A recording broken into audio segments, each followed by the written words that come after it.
y'all. Thanks for being here. I'm Minivan Lee, and today I'm going to answer a couple of questions. Actually, probably 3. And I'm going to talk about cleaning dishes in a minivan, cleaning your dishes properly, what foods that you can eat, what works for me, and also I'm going to talk about pilgrims.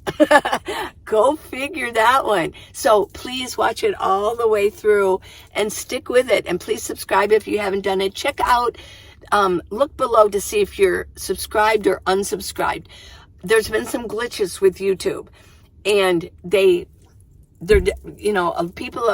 channels are complaining that their subscriptions just kind of are dropping off. Also, if you haven't done notifications, ring that little bell. I did have somebody warn me that she has the bell rung, but she's not getting notifications. So check out to see how your notifications are going, how you choose to have them come to you. So let's get started with these questions. Good stuff today. Don't go anywhere, okay? Okay?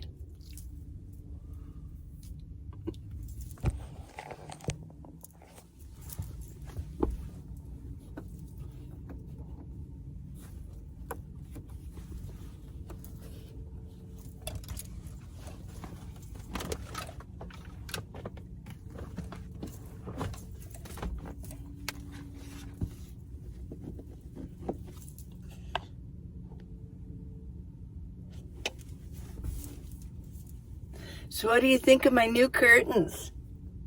This looks so much neater than that towel that I had over there. It was falling out, yeah. This is purple. Let's see if we can get a good view of the purple. Oh, well, let's do that. And then I've got the other curtain, because it only took one curtain to make both of these. And then I've got this. I do like this a lot. One of the reasons I like this curtain to hang down is look how it drapes down here. Let me get this down just a little bit nicer. And as you can see, it drapes over my sleeping bag. Wow. I'll leave the link for these curtains. They're blackout curtains. They had all colors. And it was like, for the pack, each one was like $25. So a little expensive. So redoing these cost me $50. But this is the second time I've done it in 7 years. Yeah. I slept last night with them. I cut this one, the side one, or the second row seat one, just a little bit longer. You cut it a little bit wider, I should say. A little bit longer. I wish I would have actually done a little bit longer. But, yeah. But wider was nice. And I saw this one, I can just kind of, oops. I pull it tight. So I couldn't think of the name of this. It's Velcro. I know, some words just escape me. There's so many things to think about these days. And I know it's not really a memory loss, but it's just, there's so much information we have to put through our minds, isn't it? So I got the purple. I got the Turk. Yeah. Ooh, that looks good with that. Yeah. But okay. So that was a good project. I hope you enjoyed that video for sure. Okay, today I'm going to answer a couple of questions. I did like this one. Hi, Minivan Lee. How do you wash your cooking pans and dishes? I'll picture myself as a nomad going through my normal house routine and wonder about everyday tasks that I give no thought to. Yeah, it's easy with the sink, isn't it? You just put them in there and you wash them, or you have a dishwasher. This is from Angela Torres, 7654. Okay, so how do I do my dishes? Let me add a little bit of blue. Okay, how do I do my dishes? Well, what I use is a spray bottle. And I do them on this tray. I eat on this tray. make food on this tray. But see the nice lip here? Yeah, it's a nice lip. And I use a spray bottle. I spray everything down. Now, I used to use white vinegar. Use white vinegar. It's cheap, right? But I used white vinegar for 5 years. But just recently, I started going with the alcohol. With the vinegar, I do half water, half vinegar. Or really about that much water and then a third. So a third and then a third of alcohol. Rubbing alcohol. That's what I use. And what I do is I spray it down and just let it sit for a minute. Let the alcohol do what it's supposed to do. Because it does take a few minutes to kill germs. I use either, if I'm making eggs or I'm making, and I'm using a dressing, it has egg in it. It has mayo in it, which has egg in it, okay? So that can make you ill. I do not like being sick inside my minivan. And I'm Minivan Lee, in case you didn't know. And I've lived in a minivan for 6 years. And this is my second minivan. So I've been ill a couple times. And it's no fun to be in a minivan being sick. It's just not. You always have to have your bucket ready in case you have diarrhea, your stomach's upset, you're just trying to relax, yeah. So, and then you still have to drive somewhere unless you're out boondocking, but if you're living in the city like I do, you know, you can't, if you're at the park all day, you don't just sleep at the park. That's, you know, most parks don't allow that. So I decided to go with the rubbing alcohol. This is a little bit, I mean, I think that's science. It's a little bit more efficient if you're dealing with meat, eggs, proteins, things like that. I mean, vinegar would be just great for, you know, veggies. Yeah, fruits and veggies. Now, here's where I've lived in southern Arizona for years.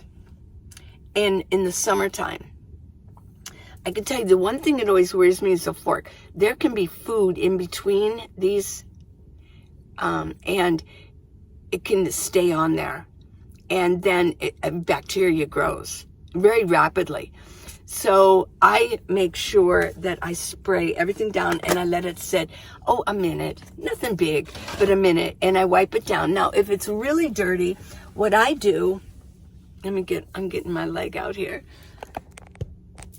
I'm still nursing this knee a little bit. Then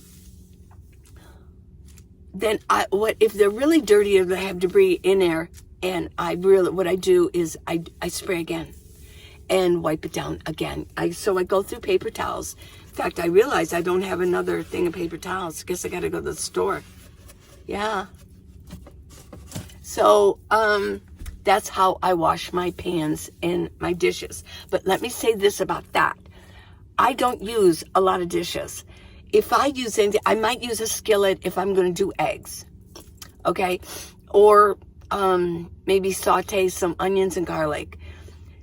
Or I use my pan when I steam. I have a steamer basket in there. And I steam usually broccoli or cabbage, garlic, maybe some carrots. But other than that, the only thing I really use for dishes is, you know, a couple plates. Maybe a bowl. Yeah. And my silverware. I wash this. I really spray this with alcohol to get alcohol all in here on the can opener. So I don't make a lot of dishes. I just don't cook that much. You think, well, why do you eat out all the time? No, no, I don't. Last time I ate at a restaurant, I just wanted to be with my friends. I normally don't go to restaurants anymore. Yeah, since I've been solo, I don't go to restaurants. But, so I pretty much eat my food. But what I do eat, I eat very healthy because I eat natural foods in their natural form. I might open a can. Here's what I like to do for protein. Is I open a can of chicken. It's $1.26, pop top, great. I like that. I drain out the liquid. I don't want the liquid because I'm usually going to make a sandwich. If I was going to cook something, I might, but I don't cook. I don't cook anymore. I don't like to cook. I'll steam veggies, and I like to eat things in their natural form. Right now, that's what I like. I don't like to have over-processed foods because it just, I want to be healthy. I want to really get back into health again.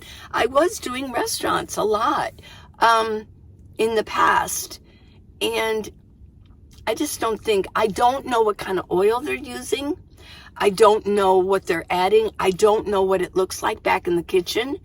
I've seen a lot of kitchen nightmares, haven't you? If you've watched that Gordon Ramsay. I mean, gross. I mean, there for a while I was watching those and I was shocked. It was years since I'd been going to restaurants because I just don't know what it looks like back there. And and here's another thing. I became ill at that restaurant. And the name of it is the Parish. And it was close to where my other friends were. So I picked one up there. I've never been there before. The food was, it was odd. The food was kind of odd. It wasn't really my cup of tea.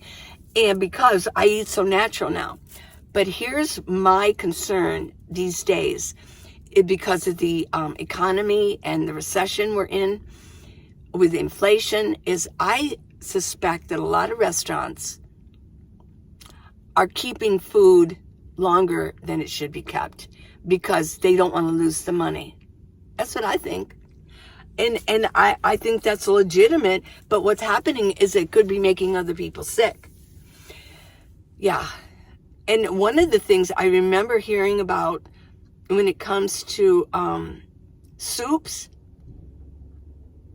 sometimes they'll make soup and then they'll add more things to that soup when that soup should have been thrown out because stuff's old in there. But then they keep adding new things to expand it. The original soup that was made could have been 2 weeks ago. So soup is kind of iffy also. There is one restaurant that I do trust in Tucson, and that's First Watch. I do trust them. It's so good. They're so picky about everything. You can actually they have 3 different juices. They juice right there. And 3 juices, they have names for them where they'll juice the vegetables and you drink it. Oh, yeah, I do trust them with their soup, but some of these other restaurants, no. So that's my food advice. Thank you for the question. Be careful if you are living in your vehicle and you don't have a sink. Be careful. And even if you do have a sink, you're going to be even if you're in an RV, you're going to be not wanting to waste water. So don't chintz on your water if that's your system of cleaning. Use what you need to use. But the spray bottle, this is what most nomads use. They use a spray bottle with either vinegar or alcohol. And the foods that I keep around, if it was dealing with eggs, let's talk about eggs. Eggs bought from a regular grocery store, you cannot just leave out because I've researched this, and some of you have said, oh no, eggs you can leave out. You can leave out farm fresh eggs that you got right off the farm because they're not washing off that protective coating. So, and you can leave them on the counter. But if you're getting eggs that are usually from a grocery store, Walmart's, whatever, they've gone through this process where they've been sterilized on the outside. So, that protective coating is gone. You can get sick. Have you ever gotten sick on eggs? I did one time. I didn't do the test when if the egg floats. Wait a minute. Is it? Oh, I forget. If the egg floats, I think they're bad. If they sink to the bottom, I think they're good. Let me know. Am I right on that one? Because I know. No, I didn't do the test. And I ate the eggs. It was when I lived in a house. Getting sick on eggs is misery. it's just horrible. So sometimes when I eat eggs, every once in a while, I'll get that memory again, and I'll be like, ooh, this isn't sitting well with me. But for the most part, I love eggs. Really good protein, really good, simple food going into your system. So what else do I carry? I carry peanut butter. I know they're saying there's some crap in here. I need to go to the co-op and make my own peanut butter. They have a machine where I can put peanuts in it and it'll come out. I need to make my own. Yeah, I need to do that. And I'll film it for you when I do it. But yeah, they say there's something in regular peanut butter that's really bad for you. What else? I don't have a lot. Oh my gosh, I really don't. I have some pickles. Pickles are good. You can have pickles for a long time. It's fermented food. And this the vinegar is keeping this from spoiling. I don't have that much food anymore. I really don't. In my overflow, I have some extra cans of veggies. Probably need to go to the store. This is, let's see, what do I have here? I even need to go to the store. This is my produce bag. Now this I need to eat today. Let me look at it. It's broccoli. Make sure it starts turning yellow if it goes bad. Let's see. Little bit right in here. Yeah, it smells a little sour. So, I've got garlic. That stays a long time. And I've got 2 apples. But I do have some, I think what I'll do today is I'll go ahead chicken, and I got a can of veggies in there. I think I'll make that as a meal.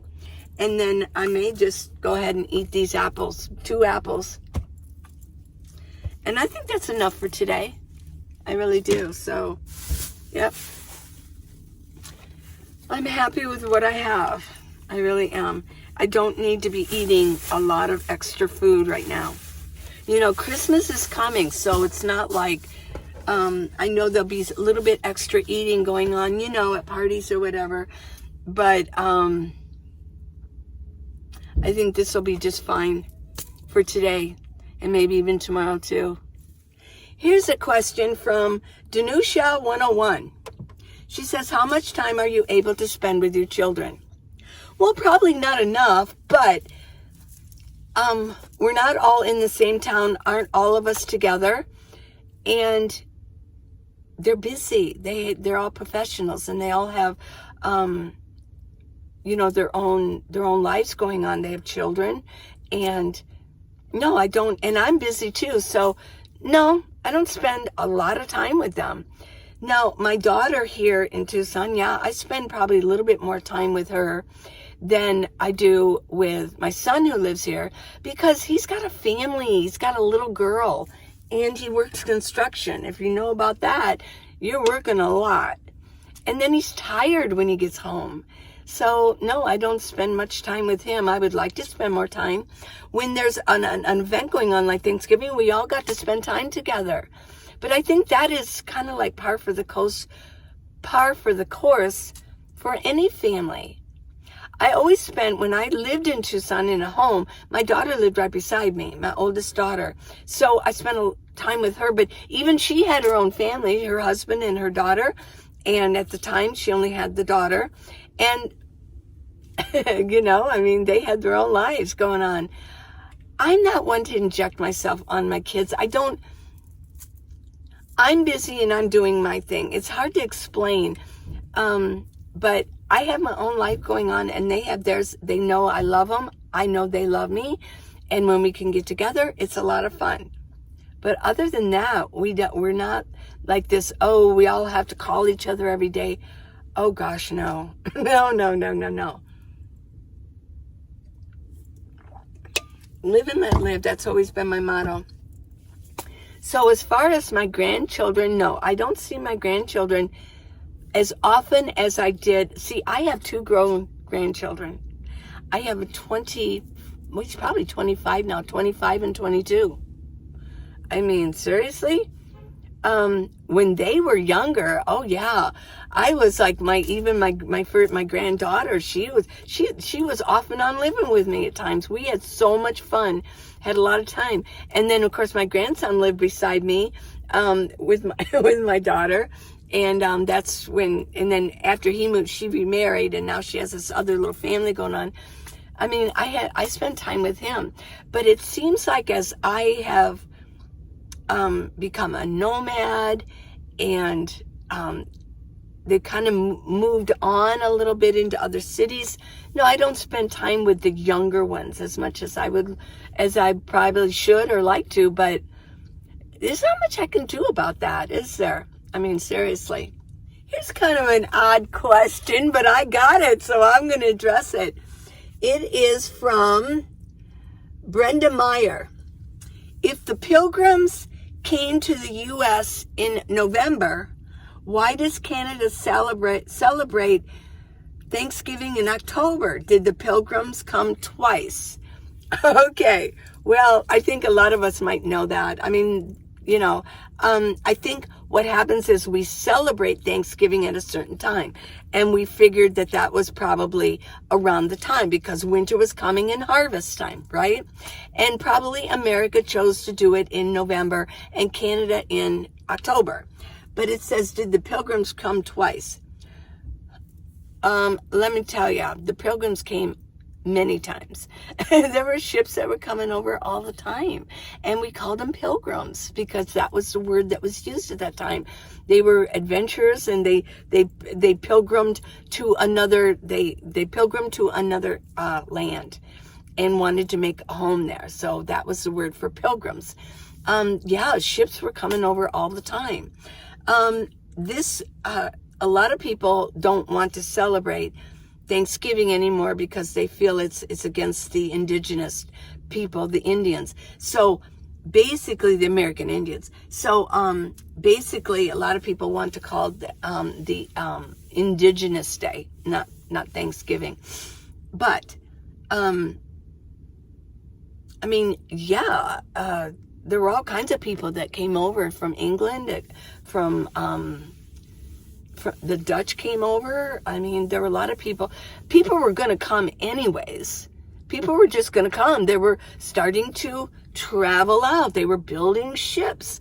And it was just a matter of time. I mean, the Spanish down below discovered, like Florida came in through there. And then you got the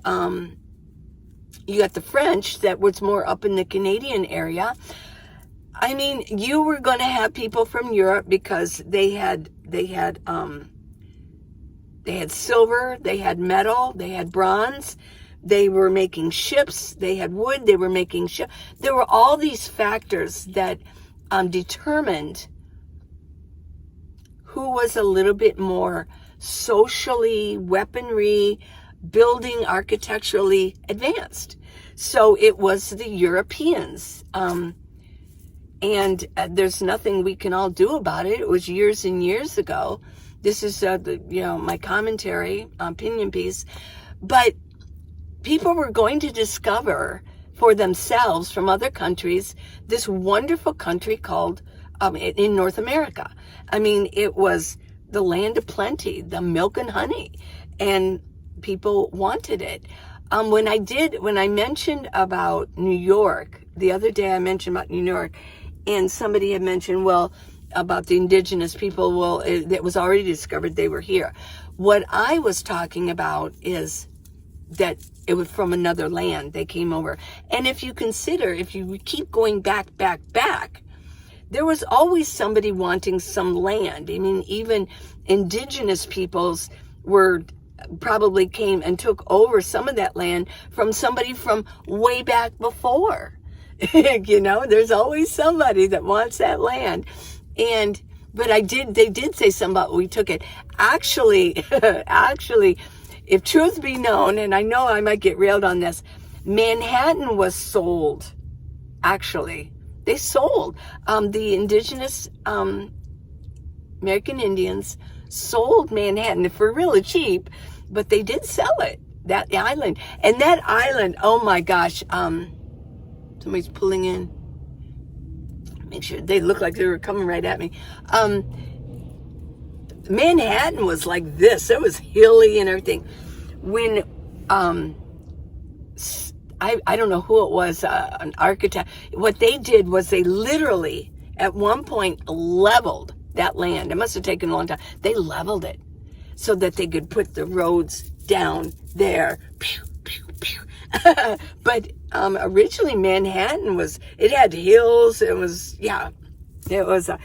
a beautiful island. It was superb. Beautiful bay.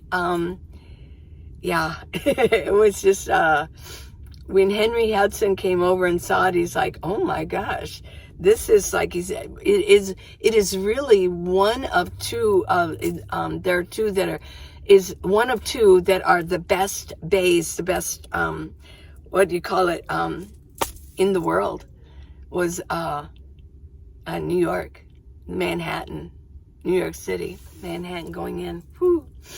Yeah. So, as far as the Pilgrims, wow. They did go through quite a bit. And they were a lot of the Pilgrims were trying to get away from religious persecution. Whereas Henry Hudson came over for money. He came over for the dollar, or whatever they called it, for the money. Yeah, cash, to make money. So, and that's one of the whole vibe of New York City is money. Money. That's the biggest, money maker. Yeah. Well, then they built the World Trade Centers. It's all about trade. Henry Hudson started that vibe for New York City.